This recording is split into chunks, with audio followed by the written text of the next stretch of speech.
اسرائیل پر شدت سے بھرپور 6 طرفہ تباہ کن حملہ ہو گیا۔ حائفہ ایئرپورٹ اور اسرائیلی جنگی ڈرونز تباہ، 6800 اسرائیلی فوجی ہلاک، خفیہ کمانڈ سینٹر نیستو نابود۔ جبکہ اسرائیلی اسلحہ ڈپو پر حملہ ہونے سے بڑی تباہی کے بعد اسرائیل خوف زدہ۔ ایک طرف تو فلسطین کی اسرائیلی اشکلون بندرگاہ پر بمباری سے اسرائیل کو بھاری جانی و مالی نقصان، اس کے برعکس اسرائیلی فوج کا غزہ کے الشفا اسپتال میں 90 مسلح افراد کو ہلاک کرنے کا دعویٰ، جبکہ دوسری طرف لبنانی مجاہدین نے اسرائیلی میرون ایئر بیس اور خفیہ ایجنسی موساد کے ہیڈ کوارٹر پر حملہ کر کے اسرائیل کی کمر توڑ دی، اور تیسری طرف عراق نے اسرائیل کے حساس ترین ایریا یعنی حائفہ ایئرپورٹ کو کامیابی سے نشانہ بنا کر اسرائیلی سیکیورٹی کا پول کھول دیا ہے، جبکہ لبنان نے اسرائیل کے خفیہ کمانڈ سینٹرز کو نشانہ بنا کر صفحہ ہستی سے مٹا دیا ہے۔ رپورٹ کے مطابق 25 سے 30 بڑے آپریشن میں اسرائیل کی بڑی اہم بلڈنگز کے علاوہ اسرائیلی فوجی چوکیوں، ان کی پوزیشنز اور ان کی ڈپلائمنٹ کو نشانہ بنایا گیا ہے، جبکہ غزہ سے باہر اسرائیلی سیٹلمنٹس اور ٹاؤنز پر بھی بمباری کی گئی ہے۔ چوتھی طرف ایک بڑی خبر یہ ہے کہ ایران کے ممکنہ حملے کے پیش نظر اسرائیل نے اپنے فوجیوں کی چھٹیاں منسوخ کر دی ہیں اور GPS سروسز کو بھی معطل کر دیا ہے۔ اسرائیل نے ایسا کیوں کیا ہے، اس کا جواب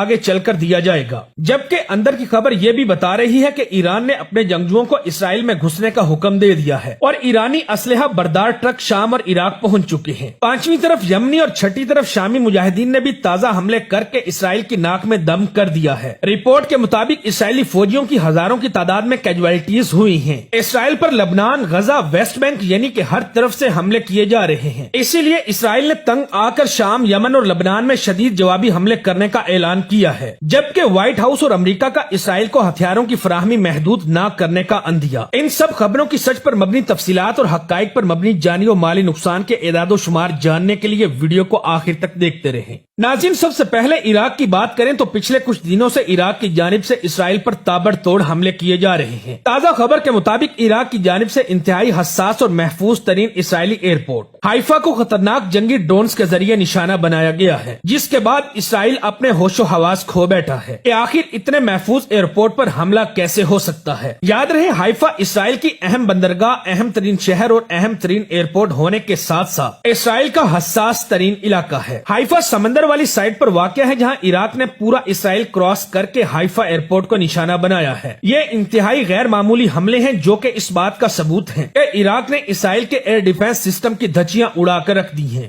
لبنان کی بات کریں تو دوسری بڑی خبر کی تفصیلات کے مطابق لبنانی فائٹرز نے اسرائیل کی برانت ملٹری بیرکس میں موجود تمام تر خفیہ کمانڈ پوزیشنز اور سینٹرز کو خطرناک میزائلوں کے ذریعے نشانہ بنایا ہے، جس سے آپ لوگ حزب اللہ کی صلاحیتوں کا بخوبی اندازہ لگا سکتے ہیں کہ یہ کس طرح اسرائیل کے خفیہ کمانڈ سینٹرز کو بغیر فضائیہ کے نشانہ بنا رہی ہے۔ مجاہدین کی ان کامیابیوں کے بعد یہ بات روز روشن کی طرح عیاں ہو چکی ہے کہ اسرائیل کی شکست لکھی جا چکی ہے۔ اسرائیلی میڈیا کی ایک اور خبر کے مطابق گیدارا میں سینٹرل ریجن میں بھی لبنان کی جانب سے تباہ کن حملے کیے گئے ہیں، جس میں کئی اسرائیلیوں کے مرنے اور زخمی ہونے کی اطلاعات سامنے آ رہی ہیں۔ اسرائیلی میڈیا کی جانب سے ایک اور بڑی خبر کے مطابق لبنان کی جانب سے راکٹس اور اینٹی ٹینک میزائلوں کے ذریعے اسرائیل کے کئی علاقوں کو نشانہ بنایا گیا ہے۔ اسرائیلی میڈیا کے مطابق ویسٹرن گلیلی کے بہت بڑے علاقے میں لبنان کی جانب سے کم از کم 5 میزائل فائر کیے گئے ہیں، جس کی وجہ سے ہر طرف خوف و ہراس پھیلا ہوا ہے اور ہر طرف جنگی سائرن بج رہے ہیں۔ جبکہ الجزیرہ کی ایک رپورٹ کے مطابق صرف آج ہی کے دن اسرائیل پر متعدد حملے کیے گئے ہیں۔ تبھی تو مسلسل تیسری مرتبہ اپر گلیلی کے علاقے میں مختلف جگہوں پر ہونے والے میزائل حملوں کی وجہ سے ہر طرف جنگی سائرن بج رہے ہیں۔ الجزیرہ ہی کی ایک رپورٹ کے مطابق لبنان کی جانب سے اسرائیل کے اپر گلیلی میں واقع 4 سے 5 بڑے شہروں زرید، تنتوا، فسوتا، شمیرہ اور شتولا پر ایک ساتھ حملہ کیا گیا ہے۔